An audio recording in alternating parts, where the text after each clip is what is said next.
matahari, memancarkan aliran zarah bercas, terutamanya elektron dan proton, yang dikenali sebagai angin surya, yang memberi kesan kepada kawasan ruang yang dikenali sebagai heliosfera.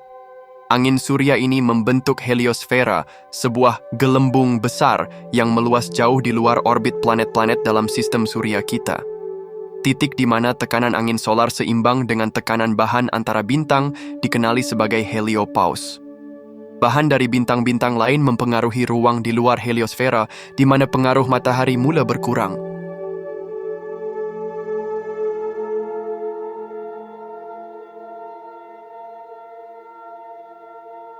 Terletak di sempadan paling luar heliosfera, heliopause mengimbangkan tekanan angin solar dan medium antara bintang. Ia terletak kira-kira 120 unit astronomi jauhnya, atau 18 bilion kilometer dari matahari. Helios Heath adalah zon peralihan antara heliopause dan kejutan penamatan. Ia terletak kira-kira 80 hingga 120 unit astronomi dari planet kita. Sementara itu, kejutan penamatan berlaku apabila angin surya melambat dengan ketara apabila bertemu dengan medium antara bintang yang terletak antara 75 hingga 90 unit astronomi dari matahari. Sebagai rujukan, memandangkan satu unit astronomi menyamai 150 juta kilometer, heliosfera adalah sangat besar dan merangkumi keseluruhan sistem surya, termasuk kawasan luar yang dilalui oleh Voyager 1 dan 2.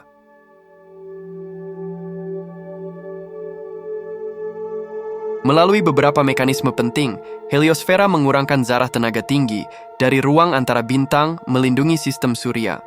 Angin yang berasal dari matahari membawa medan magnet solar ke seluruh heliosfera, membentuk medan magnet antara planet. Partikel tenaga tinggi yang datang dari luar sistem surya berinteraksi dengan medan ini, mengubah arah dan memperlahankan pergerakan sebelum mencapai bahagian dalam sistem surya. Kejutan penamatan berlaku apabila angin solar bertembung dengan medium antara bintang di sempadan. Zarah kosmik yang datang dari luar sistem surya mengalami pembelokan dan penyebaran tenaga di kawasan ini, menjadikannya lebih sukar untuk memasuki.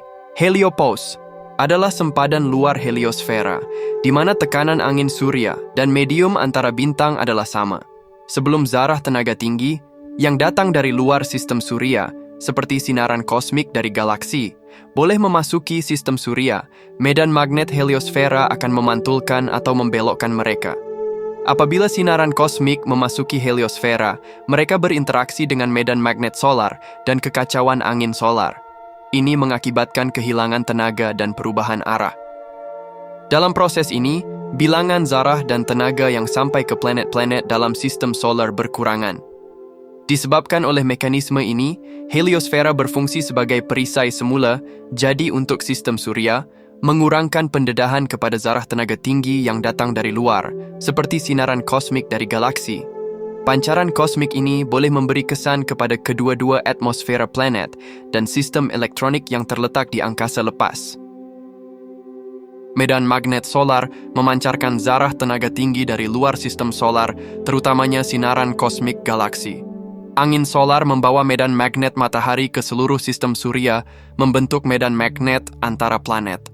Putaran matahari menyebabkan laluan berpintal dan bulat, dikenali sebagai spiral Parker.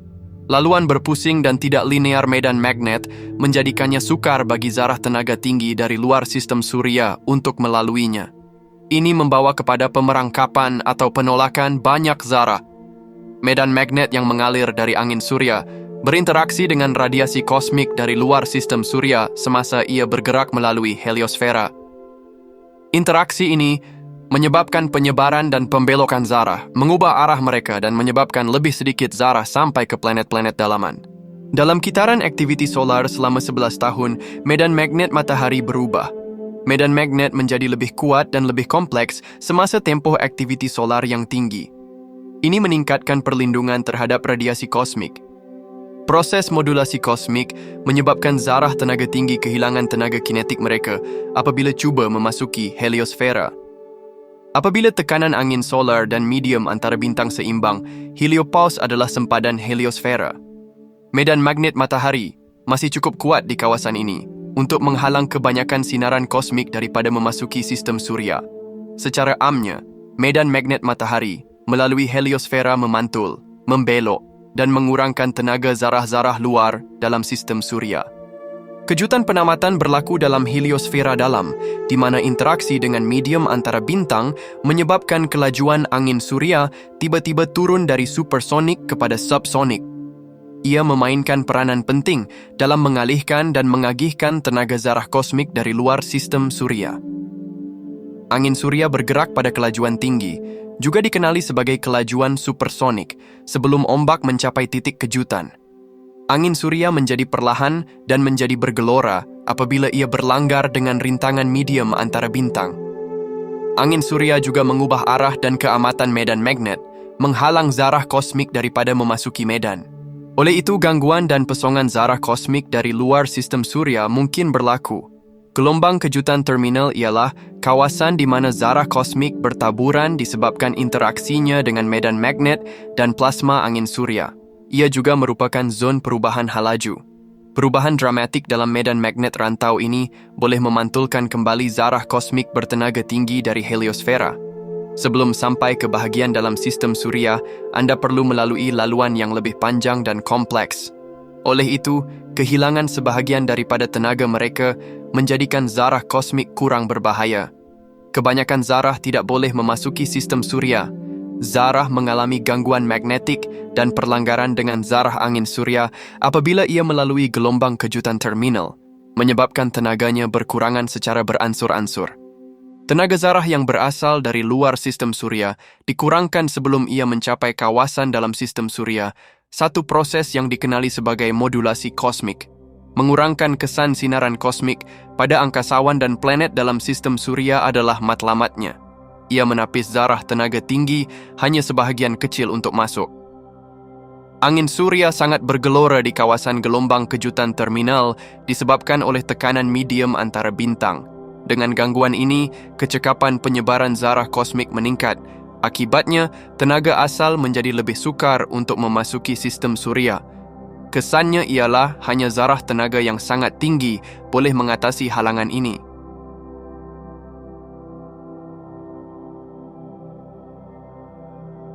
Heliosfera melindungi sistem suria daripada radiasi tenaga tinggi yang datang dari angkasa lepas. Sinar kosmik galaksi dan zarah tenaga tinggi lain dari luar sistem suria secara semula jadi melindungi heliosfera. Radiasi ini boleh mencapai lebih banyak planet, termasuk bumi, tanpa heliosfera yang akan menjejaskan teknologi dan kehidupan. Dengan mengawal interaksi antara angin solar dan medium antara bintang, heliosfera membantu mengekalkan kestabilan persekitaran angkasa di sekitar matahari. Sempadan pengaruh matahari ke atas ruang angkasa dikenali sebagai heliosfera. Ini adalah kawasan di mana angin solar masih dominan sebelum ia bertemu dengan medium antara bintang. Heliosfera membantu planet seperti Bumi dan Marikh mengekalkan atmosfera mereka dengan mengurangkan pendedahan kepada radiasi kosmik yang tinggi.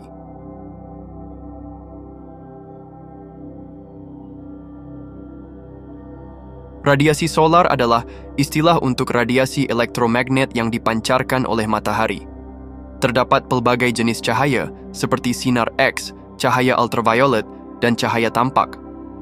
Kekuatan sinaran X-ray dan ultraviolet berkurangan dengan jarak dari matahari seperti yang berlaku dalam orbit Merkuri. Semasa kita berada dalam orbit bumi, lapisan ozon di atmosfera biasanya mengawal jumlah tenaga solar. Ia melindungi kita daripada sinaran X dan sinaran ultraviolet. Radiasi memasuki heliosfera melalui angin solar dan zarah-zarah bertenaga yang dihasilkan oleh aktiviti solar. Proton, elektron, dan ion ringan membentuk sejenis zarah yang dikenali sebagai plasma di heliosfera. Letupan solar, juga dikenali sebagai letupan jisim korona, melepaskan zarah tenaga solar. Ia biasanya lebih rendah dalam radiasi kosmik galaksi. Radiasi ini boleh meningkat semasa ribut solar atau kejadian solar yang signifikan lain. Penciptaan heliosfera yang melindungi sistem surya daripada sinar kosmik galaksi. Di bumi, ribut geomagnet boleh mengganggu navigasi GPS dan komunikasi radio. Kesan persekitaran bumi, termasuk aurora dan cuaca angkasa zarah yang sangat bertenaga, seperti supernova atau aktiviti luar angkasa, membentuk asas sinaran kosmik galaksi. Heliosfera melindungi sistem surya daripada radiasi luar. Angin dari matahari mencipta medan magnet yang melindungi planet kita daripada radiasi dari galaksi lain. Bumi dan planet-planet lain dalam sistem surya dilindungi daripada radiasi kosmik oleh heliosfera dan medan magnet bumi. Matahari dan radiasi kosmik bukanlah satu-satunya sumber radiasi dari planet lain, bulan, dan komet dalam sistem surya. Namun, objek-objek ini tidak memancarkan hampir sebanyak radiasi seperti sumber utama seperti matahari.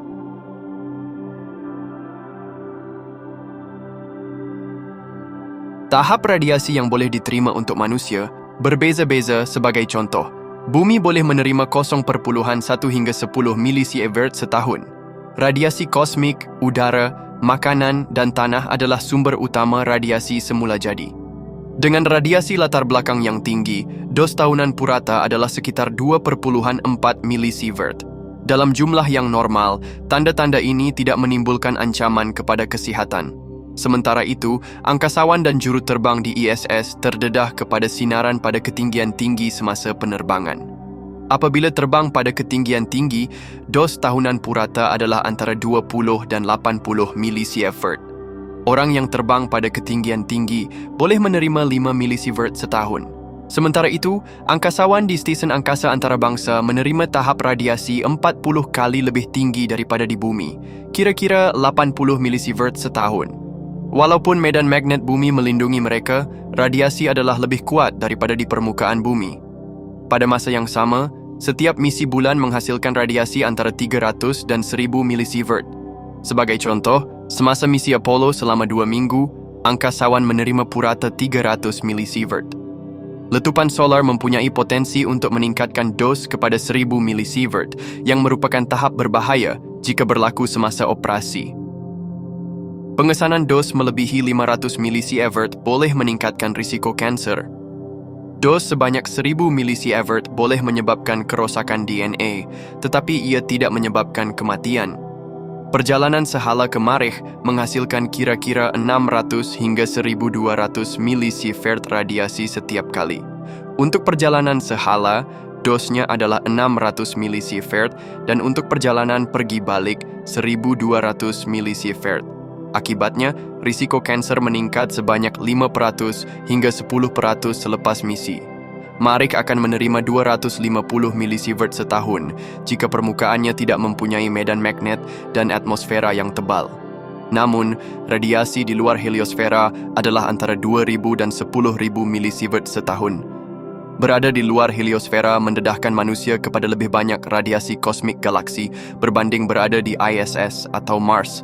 Pendedahan kepada 1000 milisievert boleh meningkatkan risiko kanser sebanyak 5%. Menurut kesannya, ia menyebabkan penurunan sel darah putih antara 2000 dan 4000 milisievert dan melemahkan sistem imun. Walau bagaimanapun, pendedahan kepada lebih daripada 6000 milisievert boleh menyebabkan sindrom radiasi akut dan meningkatkan risiko kematian dengan ketara.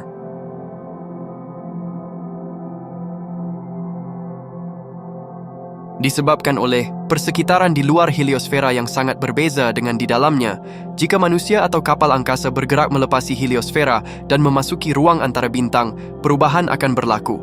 Pendedahan kepada sinar kosmik galaksi meningkat dengan ketara kerana angin solar tidak melindungi heliosfera. Radiasi ini mempunyai potensi untuk merosakkan DNA manusia, meningkatkan kemungkinan kanser, dan menjejaskan sistem elektronik kapal angkasa. Perlindungan terhadap radiasi akan menjadi masalah penting bagi angkasawan yang meneroka di luar heliosfera. Selain itu, tekanan angin solar telah menurun dan medium antara bintang mula menguasai. Apabila zarah tenaga tinggi tidak melindungi ruang di luar heliosfera, ia menjadi lebih berbahaya. Medan magnet sistem solar mula melemah di luar heliosfera dan medan magnet galaksi menjadi lebih kuat. Gangguan elektromagnet dan arus elektrik semakin meningkat, yang boleh menjejaskan peralatan dan navigasi kapal angkasa. Dengan cara yang sama, medium antara bintang adalah jauh lebih sejuk, hanya sekitar 7000 Kelvin, tetapi ia begitu jarang sehingga suhu ini tidak dapat dirasakan di bumi. Di luar heliosfera, radiasi kosmik latar belakang yang dianggarkan sekitar 2.7 Kelvin juga lebih dominan. Objek seperti Voyager 1 dan 2 masih berada di bawah graviti matahari, walaupun mereka telah meninggalkan heliosfera. Sebelum benar-benar mencapai ruang antara bintang, sistem surya masih mempunyai kawasan luas seperti awan Oort, Pengukur nilai millisievert menggunakan peranti yang boleh mengesan dan menukar radiasi yang mempengaruhi tubuh manusia. Proses pengukuran melibatkan beberapa langkah untuk menentukan jumlah radiasi yang diterima oleh seseorang dalam tempoh tertentu. Pengesan radiasi mengesan radiasi kosmik, radon, dan radiasi daripada bahan radioaktif semula jadi atau buatan manusia. Pengesan scintillation, pengesan Geiger-Müller, dan pembaca dosimeter adalah antara jenis pengesan yang digunakan.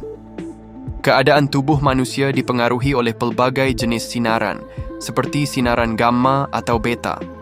Oleh itu, mengkalibrasi pengesan adalah perlu untuk membezakan antara jenis-jenis radiasi yang berbeza dan mengukur dos yang diserap oleh badan. Jenis radiasi, jarak dari sumber radiasi, dan masa pendedahan semuanya mempengaruhi dos radiasi yang diukur oleh badan. Data yang diproses selepas mengukur radiasi untuk menentukan dos serapan. Jenis radiasi, kepekaan tubuh manusia terhadap jenis radiasi tertentu, dan jumlah radiasi yang diserap oleh tisu badan adalah antara komponen yang dipertimbangkan dalam proses ini. Kemudian ia memaparkan nilai ini dalam unit millisievert, di mana 1 MSV bersamaan dengan 0,001 sievert. Pekerja yang terdedah kepada sinaran, seperti mereka yang bekerja di hospital, industri nuklear, atau penerbangan, sering menggunakan dosimetri pribadi untuk memantau pendedahan mereka secara berterusan.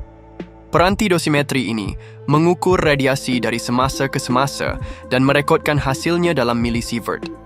Dos tahunan dalam millisievert boleh diperoleh daripada pendedahan radiasi yang diterima sepanjang tahun, sama ada daripada sumber semula jadi atau buatan seperti imbasan CT atau terapi radiasi.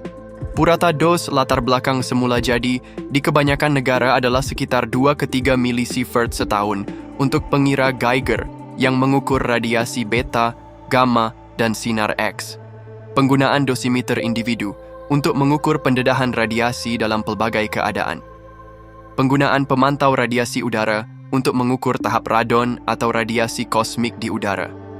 Pendedahan normal terdiri daripada sumber semula, jadi seperti tanah, air, dan radiasi kosmik yang memberikan pendedahan dalam julat rendah, iaitu antara 0,1 dan 10 millisievert setahun. Pekerja radiasi biasanya menghadapi tahap pendedahan yang berlebihan melebihi 50 millisievert setahun, yang melebihi tahap yang disyorkan, dan ia boleh menimbulkan risiko kepada kesihatan mereka. Secara amnya, pengukuran millisievert menunjukkan penyerapan radiasi oleh badan dan kesan biologi yang berpotensi akibat pendedahan radiasi. Secara keseluruhan, bacaan dos radiasi pada tubuh manusia diperoleh menggunakan alat dosimetri dan teknik pengukuran radiasi yang sesuai untuk tujuan ini, memberikan bacaan dalam unit MSV untuk memantau keselamatan individu.